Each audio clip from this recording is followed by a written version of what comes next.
세상이 너희를 미워하면 너희보다 먼저 나를 미워한 줄을 알라. 너희가 세상에 속하였으면 세상이 자기의 것을 사랑할 것이나 너희는 세상에 속한 자가 아니요 도리어 내가 너희를 세상에서 택하였기 때문에 세상이 너희를 미워하느니라. 내가 너희에게 종이 주인보다 더 크지 못하다 한 말을 기억하라. 사람들이 나를 박해하였은즉 너희도 박해할 것이요 내 말을 지켰은즉 너희 말도 지킬 것이라. 그러나 사람들이 내 이름으로 말미암아 이 모든 일을 너희에게 하리니 이는 나를 보내신 이를 알지 못함이라. 내가 와서 그들에게 말하지 아니하였더라면 죄가 없었으려니와 지금은 그 죄를 핑계할 수 없느니라. 나를 미워하는 자는 또 내 아버지를 미워하느니라. 내가 아무도 못한 일을 그들 중에서 하지 아니하였더라면 그들에게 죄가 없었으려니와 지금은 그들이 나와 내 아버지를 보았고 또 미워하였도다. 그러나 이는 그들의 율법에 기록된 바 그들이 이유 없이 나를 미워하였다 한 말을 응하게 하려 함이라. 내가 아버지께로부터 너희에게 보낼 보혜사 곧 아버지께로부터 나오시는 진리의 성령이 오실 때에 그가 나를 증언하실 것이요 너희도 처음부터 나와 함께 있었으므로 증언하느니라. 앉으시지요. 네. 한 주간 잘 지내셨습니까? 네. 복된 주일 예배에 참여하신 여러분에게 큰 은혜가 있기를 바라고요. 12월 2020년 정리하는 마지막 달에 주의 말씀으로 오늘도 힘을 얻고 세상에서 승리하는 여러분 되길 바랍니다. 15장 말씀 우리 계속 살펴보고 있습니다. 예수님께서 감람산에서 기도하러 가시며 제자들에게 말씀하시는 마지막 고별 설교와 같은 이야기를 계속 살펴보고 있었습니다. 다락방 강화, 즉 마가의 다락방에서 6월절 만찬을 베푸시고 그 이후로 감람산으로 가시는 도중에 아마도 했을 것으로 그렇게 이해하고 있는 15장의 말씀은 신앙의 참 도리와 진리를 아주 압축적으로 그리고 여러 가지 유비를 써서 잘 보여주고 있는 본문입니다. 예수님과 우리와 하나님과 우리와의 관계가 어떠한지를 보여주는 가장 좋은 유비로서 포도나무와 가지의 비유를 통해서 하나님과 우리와의 관계가 어떠한지를 잘 보여주고 있습니다. 그러면서 지난주에는 열매 맺는 것에 대해서 말씀드렸습니다.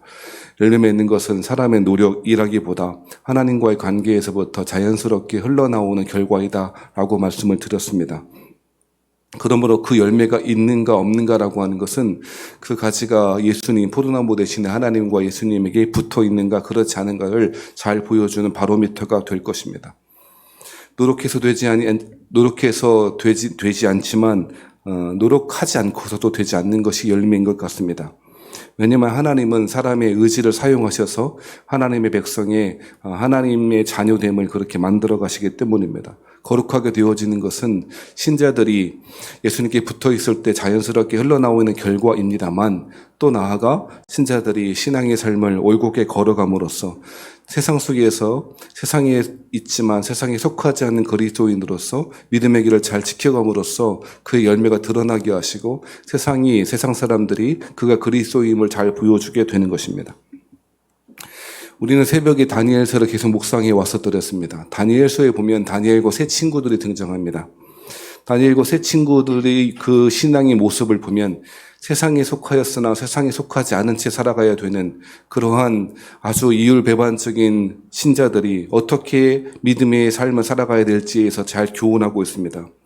다니엘 2장의 이야기를 잘 알고 계시지요. 다니엘의 친구들 사드락 메삭 아벳느고라고 하는 세 친구들의 믿음의 모습이 잘 드러납니다. 다니엘도 마찬가지였습니다. 다니엘서에 보면 바벨론 사람들이 그 바벨론 민족에 동화시키기 위한 정책으로 똑똑한 청년 젊은이들을 바벨론식으로 교육하였습니다. 왕이 주는 음식과 포도주를 먹게 하였다라고 하는 것은 바벨론화하려고 하는 바벨론식의 노력이었을 것입니다.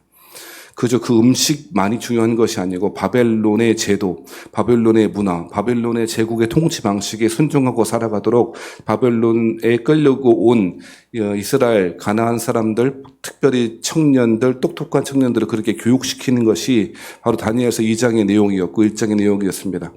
하지만 여러분 잘 아시는 대로 다니엘과 세 친구들은 뜻을 정했답니다. 어떤 뜻입니까? 세상의 방식대로 살아가지 않겠다라고 한 뜻이었습니다.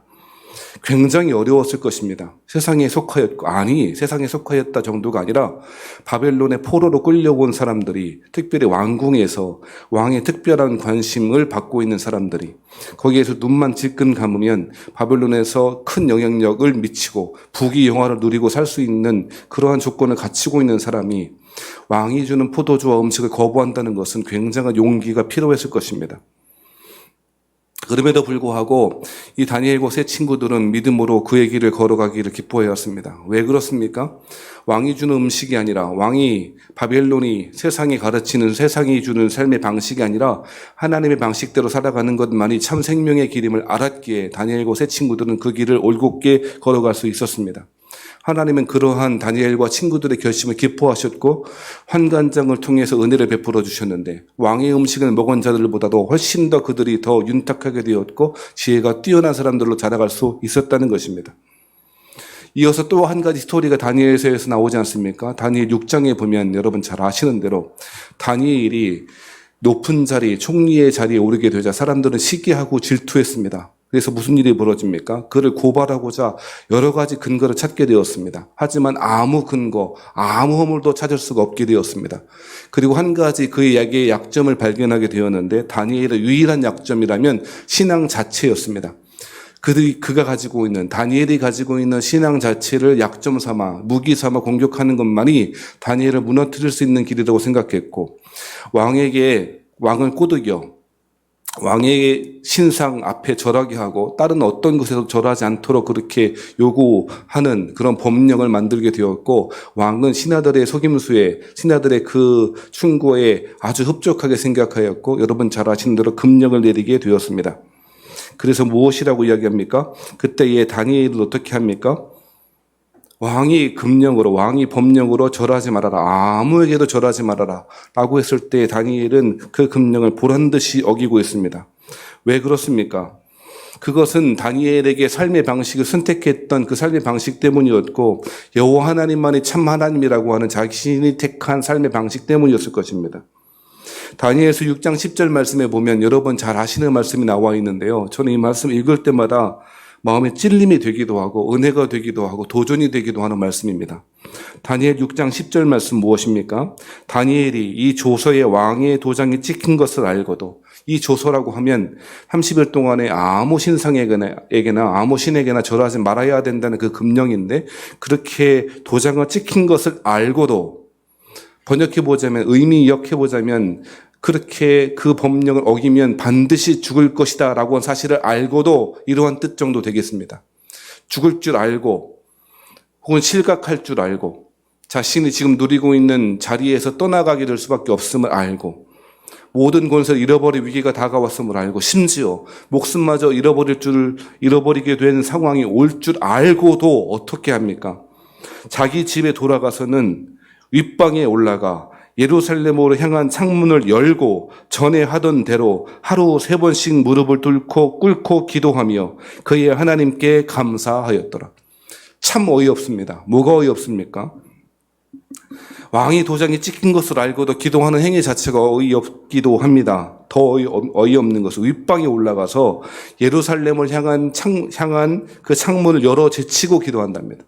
저 같으면 소심해서 아마도 창문은 최소한 닫고 골방에 들어가 아무도 모르게 잠깐 눈 살짝 감고 뜨는 정도의 묵상 기도로 마칠 것도 한데, 전에 하던 대로 자신이 선택했던 삶의 방식대로, 왕이 아니라 바벨론의 삶의 방식이 아니라 하나님을 믿는 신앙의 방식대로 살아가기로 결심했던 그 청년 시대의 결심대로 전에 하던 대로 창문을 열고 보라는 거죠. 왕이 무엇이라고 협박하고 자신을 시기 질투하는 사람들이 무엇이라고 얘기하는지 상관없이 죽을 위기가 다가와도 창문을 열고 전에 하던 대로 하루 3번씩 무릎을 꿇고 기도했으며, 그 기도의 내용은 감사라고 하는 것이었습니다. 감사할 것 하나도 없습니다. 자신이 이제껏 가지고 왔던 삶의 방식, 바벨론의 삶의 방식이 아니라, 세상의 삶의 방식이 아니라 하나님을 믿는 신앙 가운데 살아가기로 했던 그 결심이 오히려 자기를 찌르는, 자기 목숨을 위협하는 칼이 되어 돌아올 때 다니엘은 감사했다는 것입니다. 이 일이 어떻게 가능했을까요? 다니엘은 한마디로 이렇게 말하는데, 다니엘이 그렇게 할 수 있었던 이유에 대해서 다니엘 7장 6장 23절 말씀이 이렇게 말하는데요. 이는 그가 자기의 하나님을 믿음이었더라. 다니엘의 해석은, 다니엘의 설명은 간명합니다. 사자굴에 들어가게 되었고 사자들이 아무런 상해를 입지 못하는 하나님의 특별한 은혜로 건짐을 받게 되었는데, 다니엘이 이렇게 할 수 있었던 그 유일한 근거는 하나님을 믿음이었다라고 하는 것입니다. 믿음이라는 것은 그저 우리끼리, 우리 교우들끼리, 우리 식구들끼리 앉아서 할렐루야, 아멘, 믿습니까? 아멘 라고 하는 식으로 문답으로 확인할 수 없습니다. 그 믿음이라고 하는 것은 세상 속에 있을 때 드러나게 되어집니다. 세상 속에서 세상에 속하였지만 세상의 방식대로 살아가지 않기로 결심하는 순간 우리는 그 믿음이 드러나는 환경 가운데 처하게 되는 것입니다. 많은 사람들이 교회 안에서 아주 익숙한 환경 속에서 그 믿음을 드러내고 싶어 합니다. 그것이 편하기 때문일 것이고 그것이 쉬운 길이기 때문일 것입니다. 하지만 믿음이라고 하는 것은 세상 속에서 세상의 발을 딛고 살아가지만 세상에 속하지 않는 그 상황을 받아들이고, 그럼에도 불구하고 어떻게 해요? 자기의 목숨이 끊어질 위기가 다가옴에도 불구하고 하나님의 믿는 그 신앙을 저버리지 않는 것이 바로 우리가 처한 상황이라 생각되어집니다. 오늘 요한복음 15장 마지막에는 예수님의 제자들이 환난과 핍박 가운데 있음을 기억하고 알아야 한다고 예수님이 말씀하십니다. 환난과 핍박의 이유는 여러 가지가 있습니다. 안타까운 건 대부분 많은 경우에 그리스도인들이 자신의 잘못이나 자신의 부족한 판단력 때문에 여러 가지 어려움을 당함에도 불구하고 그것이 마치 자신이 신앙 때문에 받는 환난이나 핍박으로 착각하며 살아가는 사람도 더러 있습니다. 오늘 본문에 말하는 환난과 핍박은 그런 것을 말하는 것이 아닙니다. 자신의 실수 때문에, 자신이 부족함 때문에, 자신이 하나님을 떠나가는 하나님의 삶의 방식을 저버리고 살아가는 교만함 때문에 당하는 환난이 아니라, 실제로 그리스도인이, 예수님의 참 제자들이 제자의 길을 잘 걸어가기 때문에 당하는 환난에 대해서 말씀하고 있습니다. 구분해야 됩니다. 자기 연민에 빠져서 조금만 어려움을 당하면 많은 사람들이 자기 연민에 빠져서 내가 왜 이런 환난을 당해야 하냐고 그렇게 원망하는 분들 더러 있는데요. 그렇게 하면 안 됩니다. 그것은 신앙의 자세도 아니고 하나님이 우리에게 요구하시는, 기뻐하시는 길도 아닐 것입니다. 최근에 제가 읽었던 책, 소책자는 아니지만 짧지만 감명했던 책이 무엇이냐면 신이 된 심리학이라고 하는 책을 읽었습니다.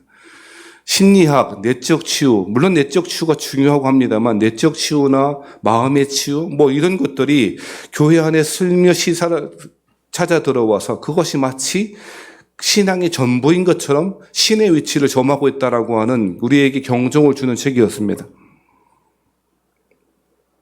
많은 사람들이 자기 연민에 빠져 살아갑니다. 자신이 선택한 그 길 때문에, 그 길의 끝에 다가온 여러 가지 어려움을 마치 하나님이 주시는 환난으로 착각하고 살아갑니다. 아니요, 그렇지 않습니다. 환난과 핍박도 여러 종류가 있어야 됨을 먼저 기억해야 할 것입니다. 오늘 본문에서 말하는 환난은 예수님의 제자들이 예수님 때문에, 예수님을 증거했기 때문에 당하는 환난과 핍박에 대해서 이야기합니다. 예수님은 예수님의 제자들이 환난을 당하지 않을 것이라고 말씀하지 않았습니다.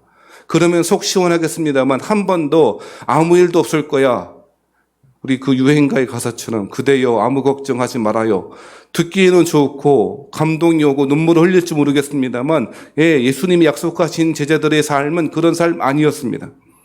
예수님이 12제자들에게, 그리고 그 12제자들의 뒤를 잇는 예수님의 참 교회들의, 그리고 교회의 신자들에게 주신 말씀은 평안, 환난이 없는 세상이 아니고 환난이 가득한 세상이라고 약속합니다.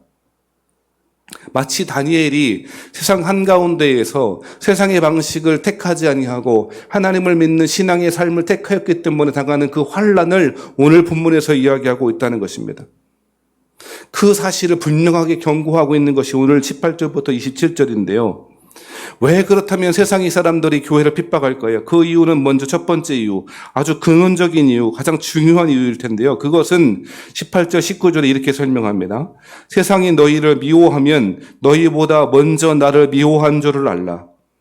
저는 참 은혜가 되더라고요. 이 얘기는 예수님과 제자들이 하나로 완전히 연결되었음을 보여주는, 예수님과 제자들이 하나 되었음을 보여주는 그런 구절 아니겠습니까? 제자들을 미워하는 것이요, 자신을 미워하는 것으로 여기신답니다. 그렇죠? 어디 가서 우리 아이들이 집 어디 밖에 나가 친구들한테 어디다 터지고 왔어요. 그러면 객관적으로 그건 네가 잘못이, 아들은 네가 이 정도로 잘못한 거야라고 말합니까? 아니면 내 아들이 의도 터지고 온 곳이 가슴 아파서 마음이 찢어집니까? 뭐 당연한 건 아니겠어요? 그렇죠? 예수님이 제자들에게 그렇게 지금 제자들의 그 위치가, 영적인 위치가 어떠한지를 잘 보여주고 있습니다. 자, 그러시면서 뭐라고 말씀하냐면 이렇게 이야기합니다. 너희가 세상에 속하였으면 세상이 자기의 것을 사랑할 것이나 너희는 세상에 속한 자가 아니요 도리어 내가 너희를 세상에서 택하였기 때문에 세상이 너희를 미워하느니라. 한마디로 이야기하면 제자들이 왜 핍박을 받나요? 왜 환난을 받나요? 지들 편이 아니니까요. 세상에서, 제자들은 세상에서 택함 받은 사람이에요. 예수님이 특별히 선택받은 사람, 선택한 사람이에요. 세상에 속하여 있지 않기 때문에 제자들이 환난을 당하고 핍박을 당할 것이라고 이야기하고 있다는 것입니다. 이 이야기는 거꾸로 이해하고 그 명제를 거꾸로 뒤집어 설명해도 맞습니다. 우리 수학 배울 때, 논리학 배울 때 그런 거 혹시 배우셨습니까? P이면 Q다. 그게 참이면 Q이면 P다. 거꾸로 그 역도 참이어야 한다. 뭐 그런 거 배우고 기억나십니까? 들어는 받지 않습니까? 물론 다 기억하지 않겠습니다만. 자, 세상 이 사람들이 왜 미워합니까? 제자들이 세상에 속하지 않았기 때문이고 예수님과 하나이기 때문이라는 거예요. 그것이 지금 설명입니다. 그럼 거꾸로 이야기하면 거꾸로 이야기하는 그 명제도 맞을까요? 어떤 명제예요?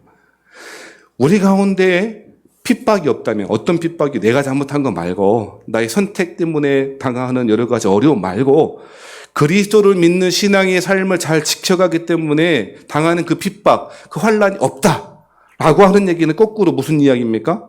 내가 여전히 세상에 속하여 있다는 증거일 수도 있다는 것입니다. 이 이야기는, 오늘 본문의 이야기는 우리에게 위로이기도 하고 경고이기도 합니다. 요한복음이 다 그렇죠. 때때로 큰 위로로 다가옵니다. 아마도 그 위로는 세상 가운데 살지만 세상에 속해 있지 않기 때문에 세상의 삶의 방식을 택하지 않았기 때문에 고난당하는 사람에게는 큰 위로일 것입니다. 얼마나 큰 위로이겠습니까? 지금도 모퉁이들 선교회라고 하는 그 선교회를 통해서 받는 소식들을 보면 북한에서 그 수많은 사람들이 당하는 고통을 이루 말할 수 없습니다. 여전히 그러합니다. 김정은이가 되게 정상적인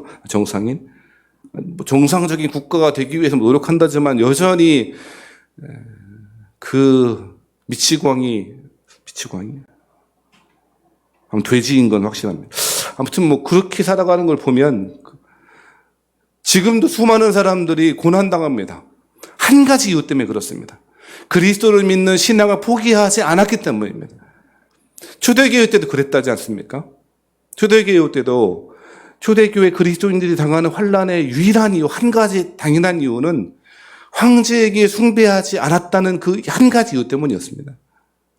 절 한 번만 하면 되는데, 살짝 눈 한 번만 감으면 되는데, 그거 안 해서란. 자, 우리가 신앙생활 할 때에 세상과 충돌하는 것이 없다. 예수님을 따라가는 그 신앙 때문에 받는 핍박이 전혀 없다. 그것은 감사할 이유가 아니라 오히려 우리가 하나님 편에, 예수님 편에 속한 사람이 아니고 세상에 속한 사람이 보여줄 뿐입니다.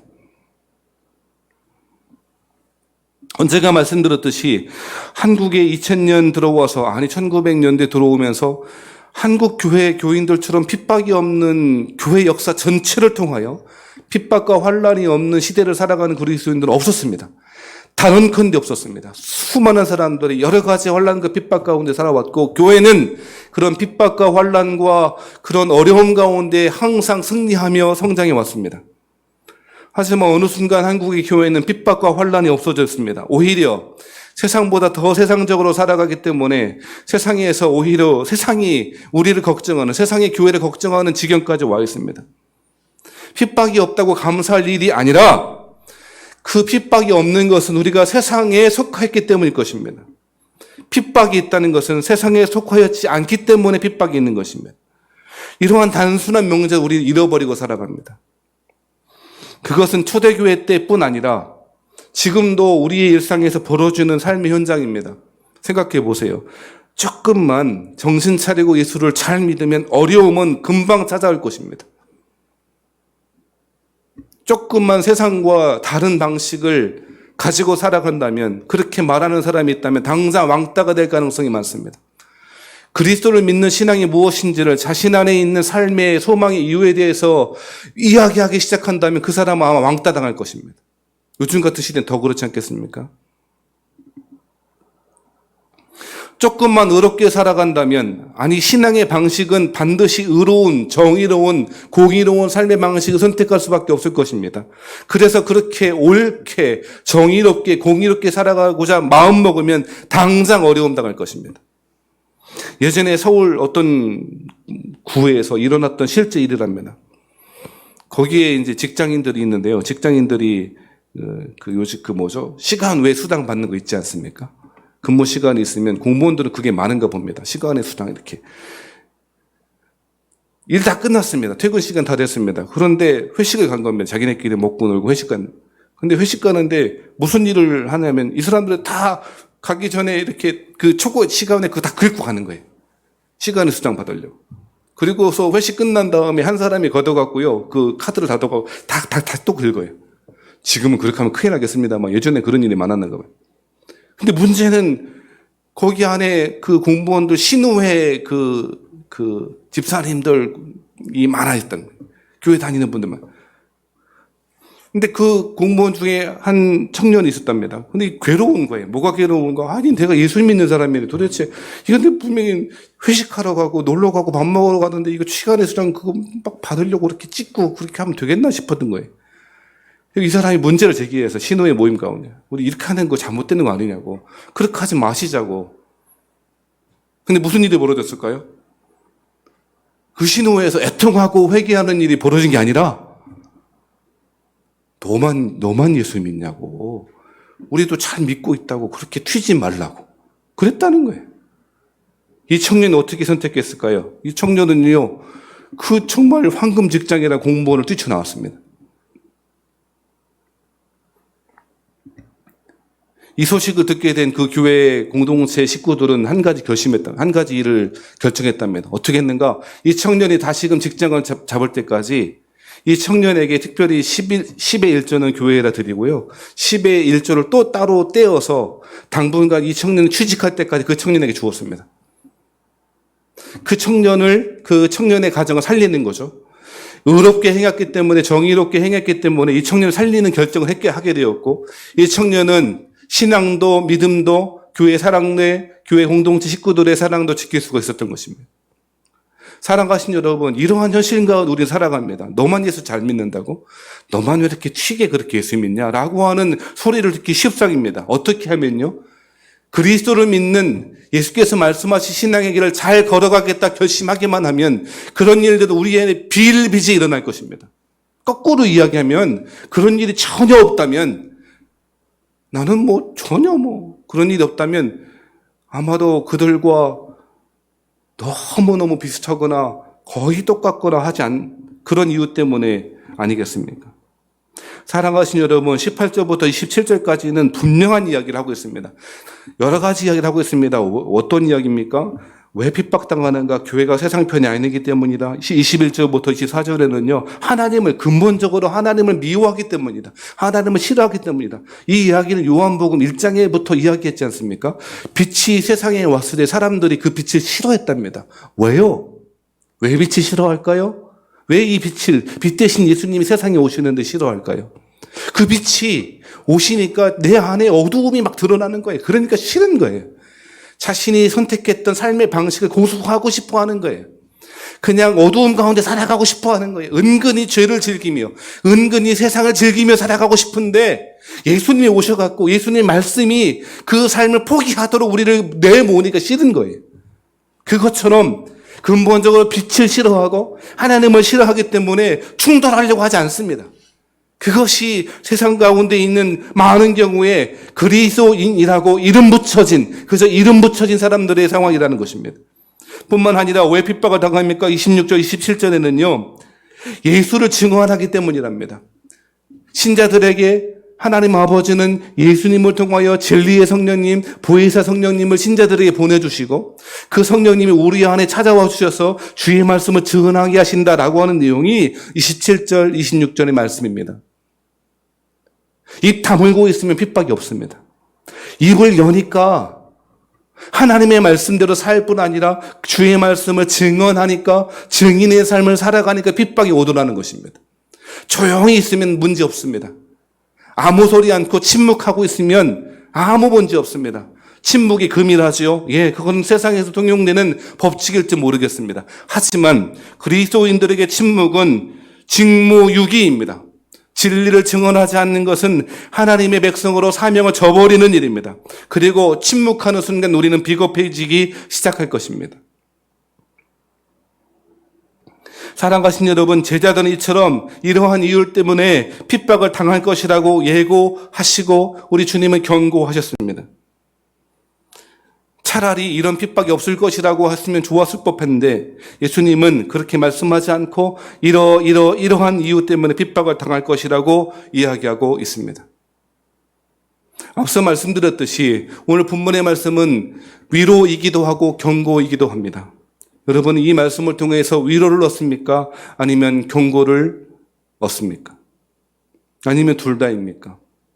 사랑하신 여러분, 다니엘처럼, 다니엘의 세 친구처럼 히브리서에 나와 있는 그 여인들처럼 세상에 발 딛고 살아가지만 세상에 속하지 않는, 왕이 주는 음식 먹지 않고 살 거야 결심해야 합니다. 그것이 예수 믿는 사람입니다. 그것이 그리스도인입니다. 그 사람이 구원 얻은 사람입니다. 언제가 소개해드렸던 책 제목을 기억하십니까? 충성으로 얻는 구원. 믿음으로 구원 얻는다라고 하는 말의 의미가 곡해되어 그 믿음이 믿습니다라고 하는 자기 신뢰처럼 통용되어지고 그렇게 해석되어지는 그게 아니라는 겁니다. 그 믿음이라고 하는 것은 충성으로 번역하는 것이 훨씬 더 합당하다고 생각하는 것입니다. 그 책의 내용이 그 골자가 그것입니다. 예, 그것은 확실히 근거가 있습니다. 왜냐하면 믿음이라고 하는 히브리 말 에모나 그리고 헬라 말 피스티스라고 하는 말이 신실함을 뜻하기 때문입니다. 주의 말씀을 듣고 믿습니다. 내가 확실히 믿습니다. 신뢰합니다. 이것 이전에 그 말씀을 들은 사람은 주를 신뢰하고 그 삶의 방식, 그리스도의 삶의 방식을 택하기로 선택한 사람이며 그 길을 신실하게 걸어가는 것, 그것이 충성하는 것입니다. 그것이 구원받은 사람입니다. 성례라고 하는 것도 마찬가지예요. 우리 교회에는 두 가지 성례밖에 없습니다. 세례와 성찬입니다. 특별히 세례의식은 사크라멘툼이라고 하는 말인데 어디서 나왔냐면요. 기사들이 있잖아요. 중세 기사들이 왕에게 충성을 맹세하는 서약의식에서 나왔다고, 그 사크라멘툼이라고 하는 말이 거기서 나왔답니다. 예수를 믿는 게 무엇입니까? 나는 교회 다녀. 나는 예수님 십자가의 죽으심을 믿어. 예, 중요하지요. 지식이지 않습니까? 그러한 신학에 대한 올바른 지식 없이 어떻게 구원 얻습니까? 하지만 그거를 넘어서 세상과 충돌하는 믿음의 길을 걸어가는 사람이 구원받은 사람입니다. 충성하는 사람이 그리스도인입니다. 예수를 믿는 신앙 때문에 핍박이 없다면 감사할 일이 아니라 오히려 내가 주의 길에서 많이 벗어나 있는 것은 아닌가라고 살펴봐야 된다는 것입니다. 사랑하신 여러분, 어쩌면 환난과 핍박은 우리에게 거세게 몰려올 것입니다. 요한계시록과 다니엘에 증언하는 내용들은 동일한 이야기를 하고 있습니다. 마지막 때가 다가올 것인데 참 그리스도의 제자들은, 흰옷 입은 정결한 신부된 교회는 핍박과 환난 가운데 있을 것이라고 경고하셨습니다. 아니, 대비할 것을, 염려하지 말 것을, 근원적으로 염려하지 말 것을, 환난이 있겠지만 근원적으로 승리할 것을 우리에게 약속하고 있다는 것입니다. 사랑하신 여러분, 환난의 시대에, 핍박의 시대에 그리스도를 믿는 신앙 가운데 주의 길을 잘 걸어갈 수 있기를 바랍니다. 요즘은 정말 신앙을 금방 잃어버리기 쉬운 시대입니다. 우리는 어쩔 수 없다라고 핑계 때문에 오히려 자기 자신을 합리화하고 있는 시대를 살아가고 있는 줄도 모르겠습니다. 어쩔 수 없는 일은 없습니다. 어쩔 수 없는 나만 있을 뿐입니다. 사랑하신 여러분, 이 시대에 주의 말씀을 듣고 제자들처럼 주를 증언하기 때문에 세상에 속하였지 않기 때문에 당하는 환난이 있다면, 아니, 오히려 적극적으로 그 길에 뛰어들어 정의와 공의가 우리에게 요구하신 길임을 알고 그 길대로 잘 살아가시는 여러분 되길 바랍니다. 고난의 이유는 잘 모릅니다. 하지만 어려움 당하는 고난의 목적은 분명합니다. 그것은 주를 찾기 위함이랍니다. 세상에 의지할 것 없고 오직 주님만이 의지할 바 되시는다. 오직 주님만이 나의 힘이 되신다는 사실을 알기 위하여 때때로 하나님은 우리에게 신앙의 핍박을 허락하십니다. 고난의 이유 몰라요. 이유 알면 속 시원하겠습니다만 그런 일 잘 일어나지 않습니다. 고난의 목적은 분명합니다. 주를 찾기 위함입니다. 환난의 때에 주를 찾으며 내 힘이 아니라 참 소망 되시는 그리스도를 믿고 신앙 안에 승리하시는 저와 여러분 되시기를 주의 이름으로 축원합니다.